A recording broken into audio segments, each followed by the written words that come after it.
Quand on a mis en place la nouvelle convention collective, qui était quand même un projet structurant historique d'ailleurs, 8 ans de travail, dont 5 ans de négociation, on avait très envie de traiter en fait deux priorités absolues, la façon dont on pouvait alimenter des éléments qui nourrissent la compétitivité de l'entreprise et la qualité du projet social.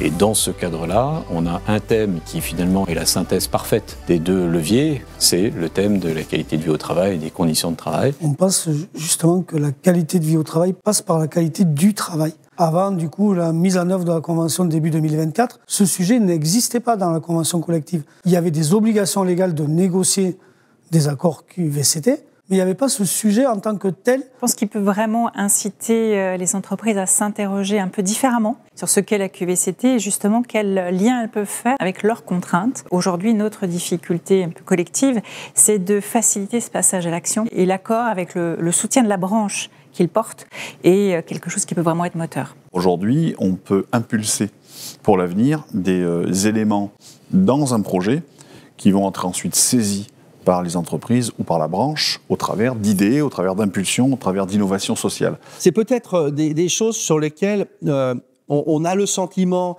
que les résultats ne sont pas directement mesurables, c'est vrai, mais face à des difficultés, posez-vous la question si des démarches QVCT ne peuvent pas vous aider à résoudre certaines difficultés.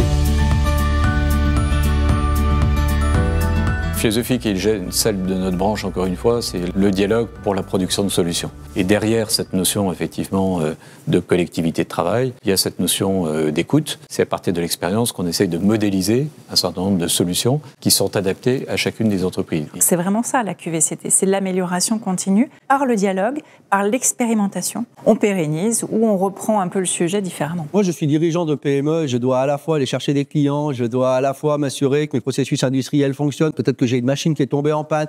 C'est très difficile, donc il faut que j'arrive à me mobiliser du temps parce que c'est quelque chose qui est presque de l'ordre de la stratégie. Donc c'est du long terme. C'est des salariés aussi qui doivent s'en saisir, pas seulement les dirigeants. L'IPQVCT, c'est donc du coup une instance paritaire de branche qui, elle, apparaît dans la convention collective et c'est vraiment une ambition de partager la qualité de vie au travail dans la branche. Pour justement travailler et permettre aux entreprises qui ne sont pas forcément dimensionnées pour ça, d'avoir des outils à disposition, principalement des petites et moyennes entreprises. C'est même sans doute une des colonnes vertébrales du fonctionnement général de l'entreprise. En tout cas, c'est ce que partagent au quotidien nos chefs d'entreprise. Les organisations syndicales sont extrêmement, évidemment, sensibles, à juste titre, sur ces questions. À nous d'apporter les réponses les plus adaptées.